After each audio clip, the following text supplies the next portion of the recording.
શિવાલિકા ગ્રુપની સ્થાપના મેં 2017ની સાલમાં કરેલી છે.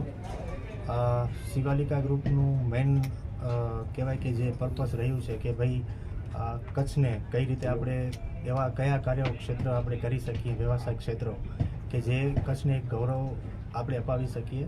એટલે શિવાલિકા ગ્રુપ આજ સુધી જે પણ રિયલ એસ્ટેટમાં હોય, મેડિકલ લાઇનમાં હોય, ઇમ્પોર્ટ એક્સપોર્ટમાં હોય કે કોઈ પણ કાર્યમાં હોય તો એનામાં અમારો વિશેષ આજે કહેવાય કે જે કચ્છ માટે શૈક્ષણિક સંસ્થાઓ માટે કે સામાજિક કાર્યો માટે હોય કે વિકાસનીય કાર્ય માટે હોય તો એના માટે અમે સતત કરવું પડ્યું છે આજ સુધી. ઓકે, આ આખી જગ્યા 5.5-6 એકરની સરાઉન્ડિંગ એરિયામાં આ જગ્યાનું વિશાળ ભાવે આયોજન કરવામાં આવ્યું છે.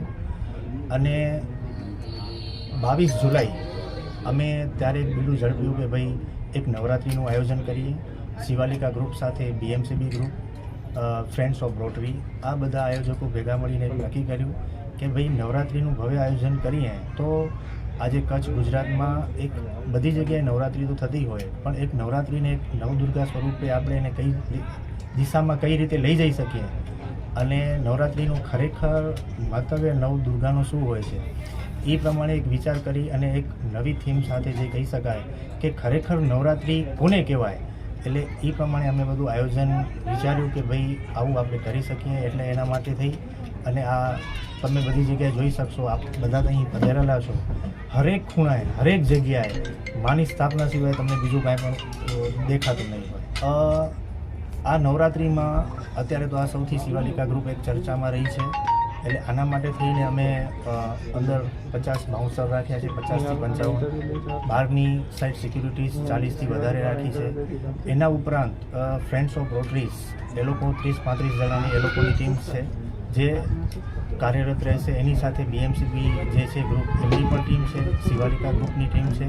એટલે 150 જણાની ટીમ આ નવરાત્રિને કઈ રીતે આપણે મર્યાદા જાળવી રખાય એ માટેના એકદમ અમે પ્રોપર અને પ્લાનિંગથી મેનેજમેન્ટ કર્યું છે. અને વાત રહી કપડાં બાબતમાં તો અમને ક્યાંય પણ એવું લાગશે કોઈ પણ આ સવાસોની ટીમમાં આયોજકને કે ભાઈ આ કપડાં જે છે મર્યાદિતમાં નથી તો એ જ સમયે અમે એક્શન લઈ અને એનું અમે નિવારણ લાવશું. તમે જેવા પ્રવેશ થશો ત્યારથી અંદર કહેવાય ને કે એન્ટરથી એક્ઝિટ સુધી લગભગ વિશેષ 40 થી 50 CCTV ફૂટેજ છે. અંદર રમવાવાળાને ગેટમાં કોઈ પણ પ્રોબ્લેમ ના આવે એના માટેના, બારે પાર્કિંગ માટેના, એટલે હરેક ખૂણે જગ્યાએ કોઈ પણ અંદર એન્ટર થશે એટલે એ સીધું CCTV ફૂટેજની અંદર જ આવી જશે કે ભાઈ આ એક.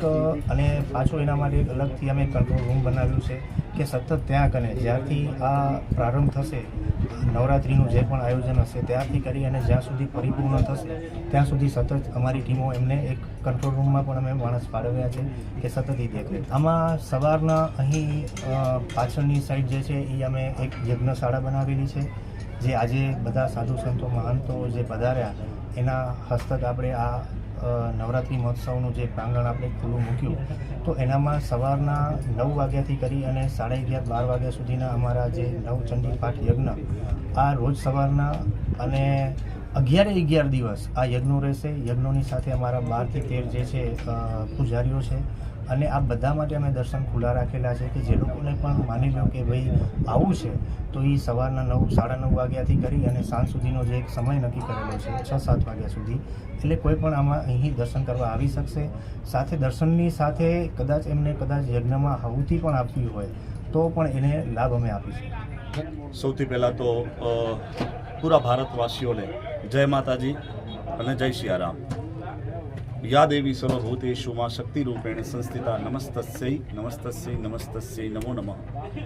હું પધારું છું વરલી કચ્છ સેવા સમરણ કુટિયા પરમ પૂજ્ય બ્રહ્મલીન સંત શ્રી પુરુષોત્તમદાસજી બાપુના પૌત્ર કિશોરદાસજી મહારાજ.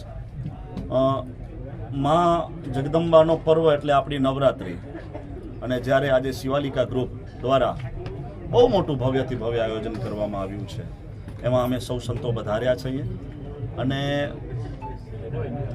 એક સંદેશ બધાને આપવો છે કે આ જ્યારે જગદંબાનું પર્વ છે આ પર્વ આપણે માને પ્રસન્ન કરવા માટેનું પર્વ છે, કોઈને આપણનું કાંઈ પણ બતાવવા માટેનું પર્વ નથી. પહેલી વાત તો સનાતનના સનાતન ધર્મના નેજા હેઠળ જીવવાવાળા દરેક જીવ દરેક માનવને આ એક સંદેશ અમે અહીંયાથી આપવા માંગીએ છીએ કે આપણે સૌ સનાતનીઓ છીએ એ માની આરાધના માટેના 9 દિવસ છે. એટલે આજે બહુ મોટું એક શિવાલિકા આજે અમારી સાથે આવી અને આજે આનો પ્રારંભ કર્યો છે. તો નવરાત્રિના પર્વ ઉપર સર્વ સનાતન પ્રેમીઓને એક જ મારી વિનંતી છે કે નવરાત્રિની જે મર્યાદા છે, નવરાત્રિની જે ગરિમા છે, નવરાત્રિમાં કેવા કપડાં પહેરીને જવા, ખાસ મારી એક સંતના નાતે હું તમને વાત કરું છું ત્યારે કે તમે નવરાત્રિમાં જાઓ છો કે બીજું કંઈ કરવા જાઓ છો, એ ખાસ મારી બેન દીકરીઓને આ બધી ચેનલના માધ્યમથી અમે કહેવા માંગીએ છીએ કે જો સનાતનને તમારે ને મારે બચાવવું છે, સનાતનના નેજા હેઠળ સનાતનના ધર્મ પ્રેમી તરીકે જીવવું છે, તો સૌથી પહેલાં આપણે કેવું પહેરીને માની આરાધના કરીએ છીએ એ જરૂરી છે. આ સંતો શું કામ ભગવા લુગડાધારી પહેરીને ફરે છે?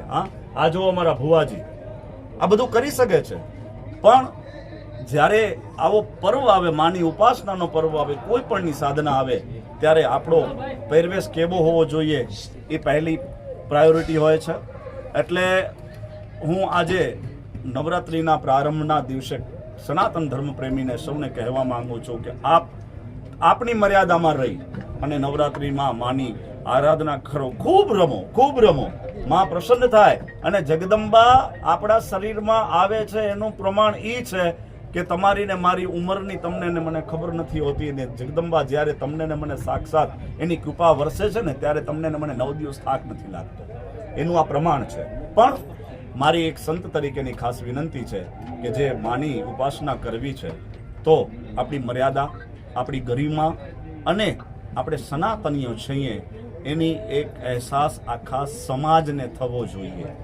એટલે આજે શિવાલિકા ગ્રુપના દરેક ભાઈઓને મેં ખાસ વિનંતી પણ કરી છે અને આ ચેનલોના માધ્યમથી આપને પણ વિનંતી કરું છું કે નવરાત્રિના દિવસો એવા આનંદથી ઉજવો કે આવનારા 12 મહિના આનંદમય જગદંબા આપણા જીવનમાં ઉતરે અને એવો પ્રકાશ થાય કે આપણે જીવન સાક્ષાત પરમાત્મા જે જગદંબા છે એના શરણમાં જીવીએ.